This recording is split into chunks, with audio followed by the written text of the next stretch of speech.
ನಮಸ್ಕಾರ ವೀಕ್ಷಕರೇ, ಕರ್ನಾಟಕ ರಾಜ್ಯ ಸರ್ಕಾರ ಕರ್ನಾಟಕ ಕೌಶಲ್ಯ ಅಭಿವೃದ್ಧಿ ನಿಗಮ ವತಿಯಿಂದ ರಾಜ್ಯ ಮಟ್ಟದ ಬೃಹತ್ ಉದ್ಯೋಗ ಮೇಳವನ್ನು ಇದೇ ತಿಂಗಳು ಫೆಬ್ರವರಿ 26ನೇ ತಾರೀಕು ಮತ್ತು ಫೆಬ್ರವರಿ 27ನೇ ತಾರೀಕಂದು ಬೆಂಗಳೂರಿನ ಅರಮನೆ ಮೈದಾನದಲ್ಲಿ ಆಯೋಜಿಸಲಾಗಿದೆ. ಈ ಉದ್ಯೋಗ ಮೇಳದಲ್ಲಿ ನೀವು ಕೂಡ ಜಾಯಿನ್ ಆಗಬೇಕಾ? ಆಗಿದ್ದರೆ ಕರ್ನಾಟಕ ಸ್ಕಿಲ್ ಕನೆಕ್ಟ್ ಪೋರ್ಟಲಲ್ಲಿ ನೀವು ರಿಜಿಸ್ಟರ್ ಆಗಬೇಕು. ಆಮೇಲೆ ಲಾಗಿನ್ ಆಗಿ ಫಾರಮ್ನ ಫಿಲ್ ಮಾಡಬೇಕಾಗುತ್ತೆ. ನಾನು ಹೇಗೆ ಫಾರಮ್ನ ಫಿಲ್ ಮಾಡೋದು ಅಂತ ಸ್ಟೆಪ್ ಬೈ ಸ್ಟೆಪ್ ಡೀಟೇಲಾಗಿ ತಿಳಿಸ್ತಾ ಹೋಗ್ತೀನಿ. ಈ ವಿಡಿಯೋನ ಪೂರ್ತಿಯಾಗಿ ನೋಡಿ. ನೀವು ಕೂಡ ಉದ್ಯೋಗ ಮೇಳದಲ್ಲಿ ಜಾಯ್ನ್ ಆಗಿ ಅದರ ಲಾಭ ಪಡ್ಕೊಳ್ಳಿ. ಅದಕ್ಕಿಂತ ಮುಂಚೆ ಯಾರು ನಮ್ಮ ಚಾನಲ್ನ ಸಬ್ಸ್ಕ್ರೈಬ್ ಮಾಡಿಲ್ಲ ಸಬ್ಸ್ಕ್ರೈಬ್ ಮಾಡಿ ಮತ್ತು ಬೆಲ್ ಐಕನ್ನ ಕ್ಲಿಕ್ ಮಾಡಿ. ಬನ್ನಿ ಶುರು ಮಾಡೋಣ. ಮೊದಲನೇದಾಗಿ ನೀವು ಗೂಗಲಿಗೆ ಹೋಗ್ಬಿಟ್ಟು ಇಲ್ಲಿ ಸ್ಕಿಲ್ ಕನೆಕ್ಟ್ .ಕೌಶಲ್ಕರ್ ಅಂತ ಕ್ಲಿಕ್ ಮಾಡಬೇಕಾಗುತ್ತೆ. ಇದ್ರ ಮೇಲೆ ಎಂಟರ್ ಮಾಡಿದ ಮೇಲೆ ಇಲ್ಲಿ ನೀವು ನೋಡ್ಬೋದು ಕರ್ನಾಟಕ ಸ್ಕಿಲ್ ಕನೆಕ್ಟ್ ಕೌಶಲ್ಕರ್ ಅಂತ ಇದೆ. ಇದ್ರ ಮೇಲೆ ನೀವು ಕ್ಲಿಕ್ ಮಾಡಬೇಕಾಗುತ್ತೆ. ಇಲ್ಲಿ ನೀವು ನೋಡ್ತಾ ಇರೋದು ಉದ್ಯೋಗ ಮೇಳದ ಅಫಿಷಿಯಲ್ ಗೌರ್ಮೆಂಟ್ ಪೇಜ್ ಆಗಿರುತ್ತೆ. ರಿಜಿಸ್ಟರ್ ಬಟನ್ ಮೇಲೆ ಕ್ಲಿಕ್ ಮಾಡಬೇಕಾಗುತ್ತೆ. ಅದಾದಮೇಲೆ ನಿಮಗೆ ಇಲ್ಲಿ ನೋಡ್ಬೋದು ಉದ್ಯೋಗ ಮೇಳ ರಿಜಿಸ್ಟ್ರೇಷನ್ ಅಂತ ಇದೆ. ಇದ್ರ ಮೇಲೆ ಕ್ಲಿಕ್ ಮಾಡಿ. ಅದಾದಮೇಲೆ ಈ ಪೇಜ್ನ ನೀವು ನೋಡ್ತಾ ಇದ್ದೀರಾ. ಇಲ್ಲಿ ನೀವು ನೋಡ್ಬೋದು ಕ್ಯಾಂಡಿಡೇಟ್ ರಿಜಿಸ್ಟ್ರೇಷನ್ ಅಂತ ಇದೆ. ಇದ್ರ ಮೇಲೆ ನೀವು ಕ್ಲಿಕ್ ಮಾಡಬೇಕಾಗುತ್ತೆ. ಇಲ್ಲಿ ನೀವು ನೋಡ್ಬೋದು ರಿಜಿಸ್ಟ್ರೇಷನ್ ಫಾರ್ಮ್ ಬಂದಿದೆ. ಈ ಫಾರ್ಮ್ನ ನೀವು ಫಿಲ್ ಮಾಡಬೇಕಾಗುತ್ತೆ. ವಿಡಿಯೋನ ಸ್ಕಿಪ್ ಮಾಡಬೇಡಿ, ಪೂರ್ತಿಯಾಗಿ ನೋಡಿ. ನಾನು ಸ್ಟೆಪ್ ಬೈ ಸ್ಟೆಪ್ ಹೇಗೆ ಫಿಲ್ ಮಾಡೋದು ಅಂತ ನಿಮಗೆ ತಿಳಿಸ್ತಾ ಹೋಗ್ತೀನಿ. ಈ ಫಾರಮ್ ಫಿಲ್ ಮಾಡೋದಕ್ಕಿಂತ ಮುಂಚೆ ಮೊದಲನೇದಾಗಿ ಸಪೋರ್ಟಿಂಗ್ ಡಾಕ್ಯುಮೆಂಟ್ಸ್ ಅಂತ ಇದೆ. ಅಲ್ಲಿ ನೀವು ನೋಡ್ಬೋದು ಸ್ಯಾಂಪಲ್ ರೆಸ್ಯೂಮೆ ಫಾರ್ಮ್ಯಾಟ್ ಅಂತ ಇದೆ. ಇದ್ರ ಮೇಲೆ ಕ್ಲಿಕ್ ಮಾಡಿದರೆ ಒಂದು ರೆಸ್ಯೂಮೆ ಫಾರ್ಮ್ಯಾಟ್ ಡೌನ್ಲೋಡ್ ಆಗುತ್ತೆ. ಅದನ್ನು ನೀವು ಓಪನ್ ಮಾಡಿ. ಇಲ್ಲಿ ನೀವು ನೋಡ್ಬೋದು ಒಂದು ರೆಸ್ಯೂಮೆ ಫಾರ್ಮ್ಯಾಟ್ ಕೊಟ್ಟಿದ್ದಾರೆ. ಇದ್ರ ಪ್ರಕಾರ ನೀವು ನಿಮ್ಮ name, email I D, mobile number, ಅದೇ ಥರ ಡೀಟೇಲ್ಸ್ನ ಇಲ್ಲಿ ಏನೇನು ಅವ್ರು ಕೇಳಿದಾರೋ ಆ ಡೀಟೇಲ್ಸ್ನೆಲ್ಲ ನೀವು ಫಿಲ್ ಮಾಡಿ ಈ ರೆಸ್ಯೂಮೆನ ರೆಡಿ ಮಾಡಿ ಇಟ್ಕೊಂಡಿರ್ಬೇಕಾಗುತ್ತೆ. ಇಲ್ಲಿ ನೀವು ನೋಡ್ಬೋದು ಇಲ್ಲಿ ಎನೇಬಲ್ ಎಡಿಟಿಂಗ್ ಅಂತ ಇದೆ. ಇದನ್ನು ಕ್ಲಿಕ್ ಮಾಡಿಬಿಟ್ಟು ಇಲ್ಲಿ ನಿಮ್ಮ ನೇಮ್ ಟೈಪ್ ಮಾಡೋದು, ಇಮೇಲ್ ಐ ಡಿ ಟೈಪ್ ಮಾಡೋದು, ಮೊಬೈಲ್ ನಂಬರು, ಅದೇ ಥರ ಎಲ್ಲ ಇನ್ಫಾರ್ಮೇಷನ್ ಫಿಲ್ ಮಾಡಿ ಈ ರೆಸ್ಯೂಮೆನ ನೀವು ರೆಡಿ ಇಟ್ಕೋಬೇಕು. ರೆಸ್ಯೂಮೆ ಎಲ್ಲ ರೆಡಿ ಮಾಡಿ ಇಟ್ಕೊಂಡಾದ್ಮೇಲೆ ಇಲ್ಲಿ ನೀವು ನೋಡ್ಬೋದು ಇಮೇಲ್ ಐ ಡಿ ಕೇಳಿದ್ದಾರೆ ಮತ್ತು ಫೋನ್ ನಂಬರ್ ಕೇಳಿದ್ದಾರೆ. ಇಲ್ಲಿ ಇಮೇಲ್ ಐ ಡಿನ ನೀವು ಎಂಟರ್ ಮಾಡಿದ ತಕ್ಷಣ ಒಂದು OTP ಬರುತ್ತೆ ಇಮೇಲ್ ಐ ಡಿಗೆ. ಅಲ್ಲಿ ಬಂದಿರೋ OTPನ ನೀವು ಎಂಟರ್ ಮಾಡಬೇಕಾಗುತ್ತೆ. ಅದೇ ಥರ ಫೋನ್ ನಂಬರ್ ಕೊಟ್ಟ ಮೇಲೆ ನಿಮಗೆ ಮತ್ತೆ OTP ಕೇಳ್ತಾರೆ. ಅದನ್ನು ಕೂಡ ನೀವು ಎಂಟರ್ ಮಾಡಬೇಕಾಗುತ್ತೆ. ಇಲ್ಲಿ ನೋಡ್ಬೋದು ಸಾಕಷ್ಟು ಇನ್ಫಾರ್ಮೇಷನ್ ಅವ್ರು ಕೇಳಿದ್ದಾರೆ. ನೇಮ್ ಆಫ್ ದಿ ಕ್ಯಾಂಡಿಡೇಟ್ ಅಂದರೆ ಅಭ್ಯರ್ಥಿಯ ಹೆಸರನ್ನ ಎಂಟ್ರ್ ಮಾಡಬೇಕಾಗುತ್ತೆ.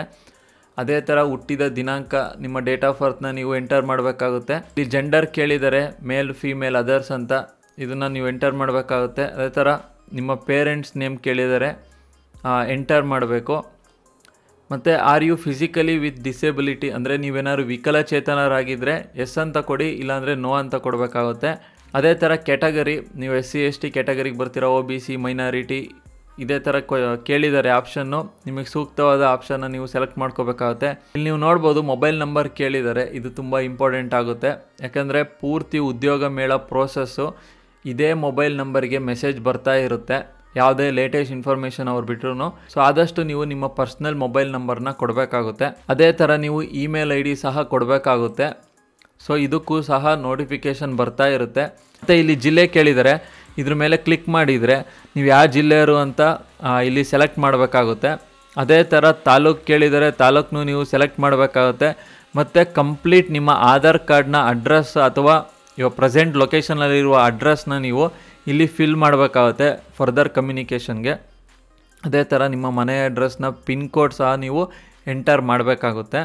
ಇಲ್ಲಿ ನೋಡ್ಬೋದು ಹೈಯೆಸ್ಟ್ ಎಜುಕೇಷನ್ ಕ್ವಾಲಿಫಿಕೇಷನ್ ಕೊಟ್ಟಿದ್ದಾರೆ. ನೀವೇನಾದ್ರು ಡಿಗ್ರಿ ಕಂಪ್ಲೀಟ್ ಮಾಡಿದರೆ ಇಲ್ಲಿ ಸೆಲೆಕ್ಟ್ ಮಾಡ್ಕೋಬೇಕಾಗುತ್ತೆ. ಇಲ್ಲ PU, ITI, ಡಿಪ್ಲೊಮೊ, SLC, ನೀವು ಯಾವುದು ಹೈಯೆಸ್ಟ್ ಕ್ವಾಲಿಫಿಕೇಷನ್ನ ಕಂಪ್ಲೀಟ್ ಮಾಡಿರ್ತೀರೋ ಅದನ್ನು ನೀವು ಕ್ಲಿಕ್ ಮಾಡಬೇಕಾಗುತ್ತೆ. ಅದೇ ಥರ ಇಯರ್ ಆಫ್ ಪಾಸಿಂಗ್ ಅಂತ ಕೇಳಿದ್ದಾರೆ. ನಿಮ್ಮ ಹೈಯೆಸ್ಟ್ ಕ್ವಾಲಿಫಿಕೇಷನ್ ಪಾಸ್ ಆದ ಇಯರ್ನ ನೀವು ಎಂಟರ್ ಮಾಡಬೇಕಾಗುತ್ತೆ. ಮತ್ತು ನೀವು ಹೈಯೆಸ್ಟ್ ಡಿಗ್ರಿನ ಯಾವ ಕಾಲೇಜಲ್ಲಿ ನೀವು ಓದಿದ್ವಿ ಅಂತಲೂ ಸಹ ನೀವು ಎಂಟರ್ ಮಾಡಬೇಕಾಗುತ್ತೆ. ಇಲ್ಲಿ ನೀವು ನೋಡ್ಬೋದು ಇಲ್ಲಿ ನೀವು ಸಾಫ್ಟ್ ಸ್ಕಿಲ್ನ ಸೆಲೆಕ್ಟ್ ಮಾಡಬೇಕಾಗುತ್ತೆ. ಒಂದಕ್ಕಿಂತ ಹೆಚ್ಚು ಆಪ್ಷನ್ನ ನೀವು ನಿಮಗೆ ಸೂಕ್ತವಾದ ಸಾಫ್ಟ್ ಸ್ಕಿಲ್ನ ನೀವು ಸೆಲೆಕ್ಟ್ ಮಾಡಬೇಕಾಗುತ್ತೆ. ಇನ್ನು 17ನೇ ನಂಬರಿಗೆ ಬಂದರೆ ನಿಮ್ಮ ಟೆಕ್ನಿಕಲ್ ಸ್ಕಿಲ್ನ ಕೇಳ್ತಾ ಇದ್ದಾರೆ. ನೀವು ಯಾವ ಪ್ರೋಗ್ರಾಮಿಂಗ್ ಲ್ಯಾಂಗ್ವೇಜಲ್ಲಿ ಚೆನ್ನಾಗಿದ್ದೀರಾ, ಇಲ್ಲ ಯಾವ ಕೋರ್ ಸಬ್ಜೆಕ್ಟಲ್ಲಿ ಚೆನ್ನಾಗಿದ್ದೀರಾ ಅಂತ ನೀವು ಈ ಆಪ್ಷನ್ನ ನೋಡಿಕೊಂಡು ಸೆಲೆಕ್ಟ್ ಮಾಡ್ಕೋಬೇಕಾಗುತ್ತೆ. ಸೊ ಇಲ್ಲಿ ವರ್ಕ್ ಎಕ್ಸ್ಪೀರಿಯನ್ಸ್ ಕೇಳ್ತಾ ಇದ್ದಾರೆ, ಇದನ್ನು ನೀವು ಸೆಲೆಕ್ಟ್ ಮಾಡ್ಕೋಬೇಕಾಗುತ್ತೆ. ಫ್ರೆಷರ್ ಕೂಡ ಈ ಫಾರ್ಮ್ನ ಫಿಲ್ ಮಾಡಬೇಕಾಗುತ್ತೆ. ಸೊ ಇಲ್ಲಿ ಕೇಳ್ತಾ ಇದ್ದಾರೆ ನಿಮ್ಮ ತವರು ಜಿಲ್ಲೆ ಬಿಟ್ಟು ಬೇರೆ ಜಿಲ್ಲೆಯಲ್ಲಿ ಕೆಲಸ ಮಾಡಲು ನೀವು ಸಿದ್ಧರಿದ್ದೀರಾ ಅಂತ. ಸೊ ಅದಕ್ಕೆ ನೀವು ಎಸ್ ಅಥವಾ ನೋ ಅಂತ ಕ್ಲಿಕ್ ಮಾಡಬೇಕಾಗುತ್ತೆ. ಸೊ ನನ್ನ ಸಜೆಷನ್ನು ನೀವು ಎಸ್ ಅಂತಲೇ ಕ್ಲಿಕ್ ಮಾಡಿ.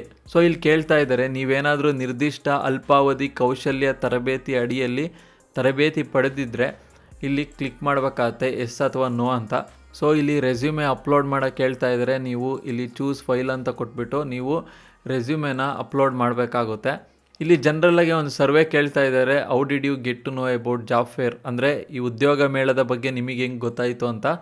ಸೊ ಅದನ್ನು ನೀವು ನಿಮ್ಮ ಸೂಕ್ತ ರೀಸನ್ನಿಂದ ಆಪ್ಷನಿಂದ ಕೊಟ್ಟು ನೀವು ಸೆಲೆಕ್ಟ್ ಮಾಡ್ಕೋಬೇಕಾಗುತ್ತೆ. ಸೊ ಇಲ್ಲಿ ನಿಮಗೇನಾದ್ರು ಪ್ರಶ್ನೆಗಳಿದ್ದರೆ ಇಲ್ಲಿ ನೀವು ಅದನ್ನು ಫಿಲ್ ಮಾಡಬೇಕಾಗುತ್ತೆ, ಅಥವಾ ನಿಮಗೇನು ಪ್ರಶ್ನೆ ಇಲ್ಲ ಅಂದರೆ ಜಸ್ಟ್ ಎನ್ನೇ ಅಂತ ನೀವು ಹಿಂಗೆ ಟೈಪ್ ಮಾಡಬೇಕಾಗುತ್ತೆ. ಸೊ ಇಲ್ಲಿ ನೀವು ನೋಡ್ಬೋದು ಒಂದು ಕನ್ಸೆಂಟ್ ಫಾರ್ಮ್ನ ಕೊಟ್ಟಿದ್ದಾರೆ. ಇದ್ರ ಮೇಲೆ ನೀವು ಜಸ್ಟ್ ಈ ಬಟನ್ ಮೇಲೆ ಕ್ಲಿಕ್ ಮಾಡಿದರೆ ಬ್ಲೂ ಕಲರ್ ಆಗುತ್ತೆ. ಇದೆಲ್ಲ ಇನ್ಫಾರ್ಮೇಷನ್ನ ಇನ್ನೊಂದು ಸರಿ ಓದ್ಬಿಟ್ಟು ಮೊದಲಿಂದ ನೀವು ಇಲ್ಲಿ ಸಬ್ಮಿಟ್ ಅಂತ ಕ್ಲಿಕ್ ಮಾಡಬೇಕಾಗುತ್ತೆ. ನೀವೇನಾದರೂ ಕೆಲವೊಂದು ಇನ್ಫಾರ್ಮೇಷನ್ನು ಇನ್ನೂ ಕನ್ಫರ್ಮ್ ಇಲ್ಲ ಅಂತ ಇದ್ದರೆ ಜಸ್ಟ್ ಸೇವ್ ಆ್ಯಸ್ ಡ್ರಾಫ್ಟ್ ಅಂತ ಕೊಟ್ಟರೆ ಸದ್ಯಕ್ಕೆ ಸೇವ್ ಆಗಿರುತ್ತೆ ಟೆಂಪ್ರವರಿಯಾಗಿ. ನೀವು ಮತ್ತೆ ಬನ್ನಿ ಲಾಗಿನ್ ಆಗಿ ಮತ್ತು ಯಾವ್ಯಾವ ಫೀಲ್ಡ್ನ ನೀವು ಕಂಪ್ಲೀಟ್ ಮಾಡಿರಲ್ಲ ಕಂಪ್ಲೀಟ್ ಮಾಡಿಬಿಟ್ಟು ಸಬ್ಮಿಟ್ ಮಾಡಬೇಕಾಗುತ್ತೆ. ಸೊ ಇಲ್ಲಿ ನೀವು ನೋಡ್ಬೋದು ನಿಮ್ಮ ಅಪ್ಲಿಕೇಶನ್ ನಂಬರ್ ಜನ್ರೇಟ್ ಆಗಿದೆ. ಸೊ ಇಲ್ಲೊಂದು URL ಕೂಡ ಕೊಟ್ಟಿದ್ದಾರೆ, ಅದ್ರ ಮೇಲೆ ನೀವು ಕ್ಲಿಕ್ ಮಾಡಬೇಕಾಗುತ್ತೆ.